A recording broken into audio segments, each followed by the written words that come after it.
body bags where horror lies. Hello, welcome to Body Bags. My name is James and I'm your Sunday night reviewer. And this evening I wanted to bring you one of the big movies of the year, I think. Nope by Jordan Peele. So, I think this got some fairly mixed reviews. Maybe I need to watch it another time to maybe dive deeper, because that's what I had to do with like his other two movies, Get Out and Us. He always adds deeper meaning to movies, and to me this one felt much more straightforward. It's kind of like how would I describe it? Makes me think of like a kind of how would I put this? It's like oh, this is really difficult. Like some sort of, I don't say like 1950s movie, something like Tarantula or something like that. But it's kind of like a hunting movie to me. It's like some sort of creature feature, and it's like, yeah, it's like a hunt and stalk sort of thing. It's kind of, I mean, I love this movie. I thought this was great, but it's kind of hard to kind of put into words how I kind of mean. Maybe I'll just talk about it and hopefully it just kind of comes out. But I did find this much more like straightforward. I think when it's Jordan Peele, as soon as he casts his black actors, as he does, it's all about race, and I don't think it is. Black cowboys. So I think for Jordan Peele is probably like, so it's not a huge deal. I don't think he's trying to make any kind of any point. I think he's made his point already in previous films, and he's just, bam, I'm going to make like a creature feature sort of thing. But yeah, we follow, I always forget his name, the guy from Get Out. I knew him from Black Mirror to start with. That was the first time I saw him. I think it's the second season of Black Mirror. That's one of the first things I saw him in. But he's a character of OJ, and we have his sister, and basically they're horse wranglers, but for Hollywood. So they provide horses for movies, basically.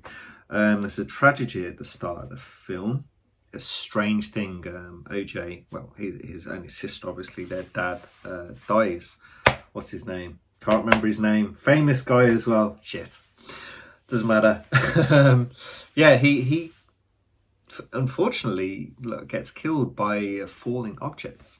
Turns out to be like a quarter, goes through his eye and stuff like that, just falling out the sky, and it's like bits and pieces falling out the sky, and like they find a key stuck in a horse, and yeah, OJ kind of starts to see some bits and pieces, and he thinks that there's a UFO basically, and it seems he's seen it a few times. He thinks maybe it's like, keeps coming back to the ranch. It's out in the middle of nowhere.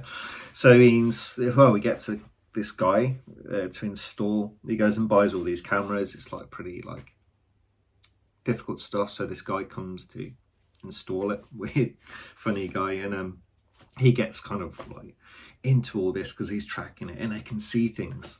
They can see things on the camera. But the thing with this is that it's kind of got this like electrical field that anything electrical kind of dies when this UFO goes near it. So they're kind of trying to figure out how to do that sort of thing. When we see them at the start of the movie, they're on the set, and there's this director. He's making a movie, obviously, and they actually contact him to get what they call the Oprah shot. They want this one clear image. There is extraterrestrial life, basically, and they want to sell it to Oprah. The Oprah shot. And yeah, so they contact him. He's not really interested, but things start to happen, and yeah, during this whole movie, we have this parallel with a character called Duke, who owns like this Lasso Ranch sort of thing. It's like a theme park kind of thing, out kind of near to where OJ's place is.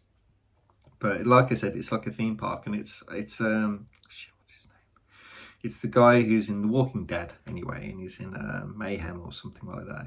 He's quite a cool guy, and so he was a child star from this like big movie, and there's this TV series where there's this tragedy that happened. Basically, it's an animal on set that kind of went berserk, and there were deaths involved. Gordy the monkey, and it was on Gordy's home. The series was called, and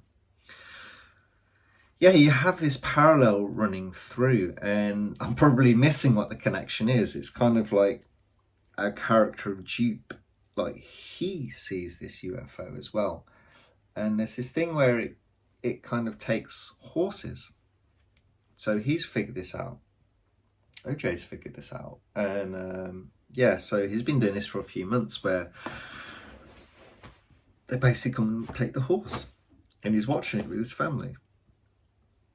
And it's like he had this connection, like when we're seeing all these flashbacks, it's pretty brutal stuff actually. It's all slightly off camera, but you can see and hear little bits. So we can hear everything, and it's very well shot. It's very like kind of wow, scary stuff.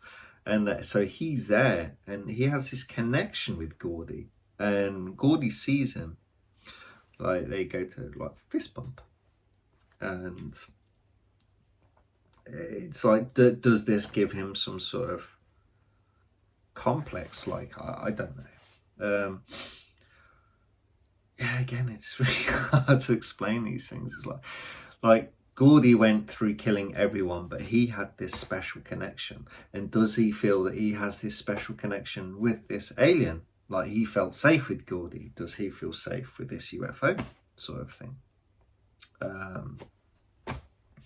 Well, we kind of start to learn more and more about this thing. It's actually an alien. It's a being. It's not a UFO. It kind of, this is its territory. How it's moved to this territory, and it's been there for like, we don't know how long it's been there, but we're starting to see patterns like these different things happening. And yeah, there's this one part where they steal this fake, OJ steals this fake horse from Dupe, and it's got all these triangular flags and stuff like that, and the alien kind of sucks it up. It basically hoovers these things up and actually eats them. Basically, it's his source of food. It seems to be horses, but it makes it pretty bad. It doesn't like this. It kind of gets stuck, and every so often you see this cloud thing, and these flags hanging down. And this is when we kind of get our director. He's really interested about this now, and he turns up and he's like, that cloud has not moved. And like the video guy who installed all the cameras at some point, he was watching all these videos and stuff, and he could see this cloud was not moving. All the other clouds are moving. And so this director's come with his like kind of wind-up camera that he's made himself, so electrical outage shouldn't be a problem. And then they devise this plan where you see these balloon men, where they got the fan, it blows air up and they kind of wobble. So you have all of these, so they start to come up with a plan to like lure it out, because obviously they'll be able to see where it is, because with the power outage it's going to knock the fans out, so these balloon men will drop. It's quite a good plan. So it's like we're starting to learn that it is becoming more aggressive, because poor old Dupe, he's opened it to the public, and it goes horribly wrong for him and his family and everyone basically. Yeah, it does not end well for those. It's basically, he's staring at this thing like in like wonder. It's like he was staring at Gordy, and Gordy saw him, and he was like, had this connection. So I don't know if he's staring at this alien. But OJ finds that it's kind of like horses. Like you see this thing at the start of the movie where they're kind of testing the light, and the horse sees its reflection and gets spooked, and that's kind of preempting something that happens later as the TMZ, I think it's pronounced in America, this film guy, and he's got this chrome helmet, and it's kind of like the alien comes to him sort of thing. It gets spooked, it sees itself, and so OJ knows to not look at it. It's kind of when he doesn't look at it, it doesn't provoke it, and maybe that's what goes wrong with Jupe. He's staring up at it, and all these people are staring at it, and it's fair game, it's lunchtime for this flying alien sort of thing. But yeah, like I said, I'll kind of stop there. I'll stop there because it's pretty cool, like how it all kind of like plays out. I think, yeah, like I've given quite a lot away there. I do apologise if some mentioned spoilers, these sorts of things right at the start. But yeah, how this all plays out, and like kind of, it's really interesting. I was really engaged the whole time. I was really enjoying what I was watching and trying to figure stuff out. And I love the kind of the juxtaposition of the gaudy to the current events. It's like you have this film set, it's like set during the 80s, and then you pop out and you have these vast landscapes. And it's really, really cool. It's kind of like visually like something like, you know, like Tremors out in the desert. It's kind of like, and there's this thing out there and they can't see, kind of.